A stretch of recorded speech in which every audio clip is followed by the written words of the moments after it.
ఆత్మకూరెం మండలం తుక్కపూర్ గ్రామంలో ఏం ల్యాండ్ ఇష్యూ నడుస్తుంది? వాళ్ళు ఎందుకు సిపికి కంప్లైంట్ చేయాల్సి వచ్చింది?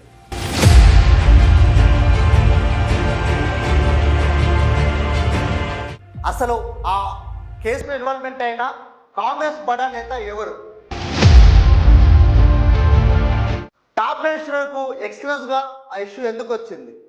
ఇప్పటికైనా ఆ కేసు ఇన్వాల్వ్ అయిన కాంగ్రెస్ నాయకులకు హెచ్చరిస్తూ ఉన్నాం.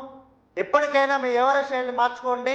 మీ పేర్లు అన్నీ తెలుసు మాకు, మీరు ఏం మాట్లాడారో తెలుసు, మీ యొక్క ఎవరి ప్రూఫ్ ఉంది మా దగ్గర, ఎవ్రీథింగ్ ఉంది మా దగ్గర, అన్ని రకాల ఆధారాలు ఉన్నాయి మా దగ్గర.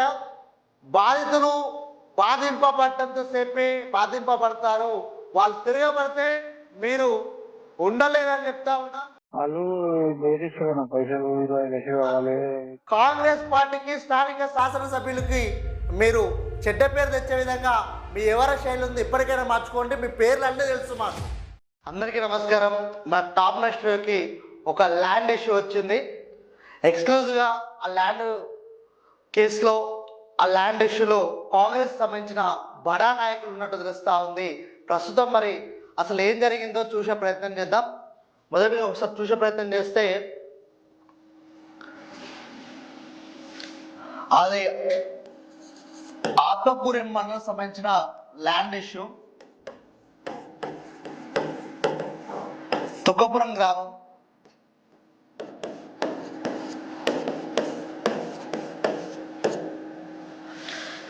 ఆత్మకూరెం మండలం తుక్కపురం గ్రామానికి సంబంధించిన ల్యాండ్ ఇష్యూ. 4 ఎకరాల 39 గుంటలకు సంబంధించిన భూమికి సంబంధించిన ఈ పంచాయతీలో కాంగ్రెస్ సంబంధించిన బడా నాయకులు ఉన్నట్టు తెలుస్తా ఉంది. అయితే అసలు ఏం జరిగిందంటే, ఈ 4 ఎకరాల 39 గుంటలకు సంబంధించిన ఓనర్ దీన్ని అమ్మాలనుకున్నాడు. ఒక సంవత్సరం క్రితం అమ్మాలనుకున్నాడు. కాంగ్రెస్ గవర్నమెంట్ వచ్చిన కొత్తలో అమ్మాలనుకున్నాడు. ఈ విషయాన్ని తుక్కపురం గ్రామానికి సంబంధించిన ఇద్దరు పెద్ద మనుషులు ఈ ఓనర్ సంబంధించిన అక్క, ఈమె ఆత్మకూర్ ఎంలో మండల హెడ్ క్వార్టర్లో ఉన్నట్టు తెలుస్తా ఉంది.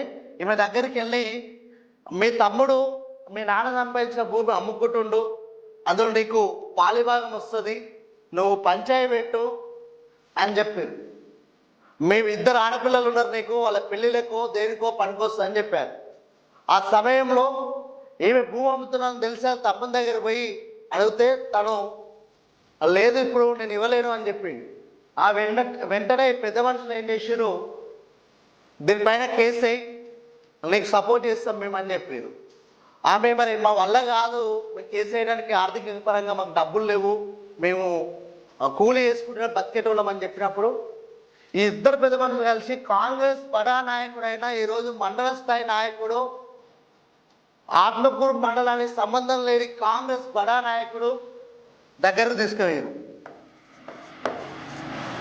ఆయన ఏం చెప్పిండంటే, ముగ్గురం పోయేదాం, కోర్టులో కేసేద్దాం, దానికి సంబంధించిన డబ్బులన్నీ ఖర్చు మేమే పెట్టుకుంటాం, వచ్చిన రోజు మాకు షేర్ ఇస్తావా, డబ్బులు ఇస్తావా అనేది మళ్ళీ మాట్లాడుకుందాం అని చెప్పి ఈ ఇద్దరు పెద్ద మనుషులు, కాంగ్రెస్ బడా నేత, ఈమె వీళ్ళ భర్త, వీళ్ళందరూ కలిసి భువనగిరిలో అడ్వకేట్ దగ్గరికి వెళ్ళి మాట్లాడడం జరిగింది. ఆ సందర్భంలో ఈమె దగ్గర నుంచి వెళ్ళి తెల్ల కాగితాల మీద, బాండ్ పేపర్ మీద, ఉట్టి బాండ్ పేపర్ మీద సంతకాలు తీసుకొని, ఎందుకు తీసుకుంటున్నారంటే ఊరికే మీరు రావాలంటే ఇబ్బంది అవుతుంది, కొన్ని సంతకాలు అవసరం ఉంటాయి కోర్టులో కేసు వేయడానికి, ఊరికే రాకపోవాలంటే మీకు ఇబ్బంది అవుతుంది, దీనికి సంబంధించి డబ్బులు ఖర్చాన్ని మేమే చేసుకుంటాం, మీకు ఎందుకు ఇబ్బంది, ఆ సంతకాలు పెట్టారని చెప్పి ఆ తుక్కపురం గ్రామానికి సంబంధించిన ఇద్దరు పెద్ద మనుషులు నచ్చ చెప్పి సంతకాలు పెట్టించారు.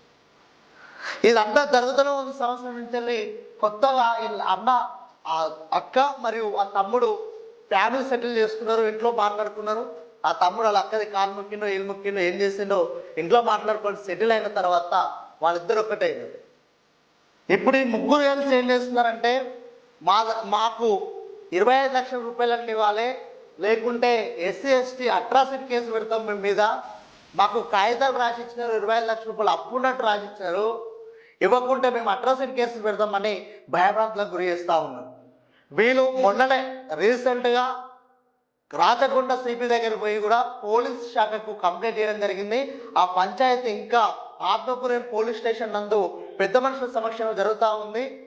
వీళ్ళు వచ్చేసి ఆ ల్యాండ్ సంబంధించిన వాళ్ళు ముదిరాజు సామాజిక వర్గం చెందిన వ్యక్తులు, వాళ్ళ కుల సంఘం మరియు కొందరు కాంగ్రెస్ నాయకులు దీన్ని సెటిల్ చేయడానికి మాబ్లపురం మండల పోలీస్ స్టేషన్లో ప్రయత్నం చేస్తూ ఉన్నారు. నేను ఏమంటున్నామంటే ఎప్పటికైనా టాప్ నేషనల్ పక్షాన మా పక్షాన ఒకటే అంటా ఉన్నాం, మీరు ఇప్పటికైనా సెటిల్ చేయాలి, లేకుంటే మీకు చాలా నష్టమవుతుంది. ఎప్పటికైనా మీరు ఆ కేసు నుంచి మీ వ్యవహార శైలిని మార్చుకోండి.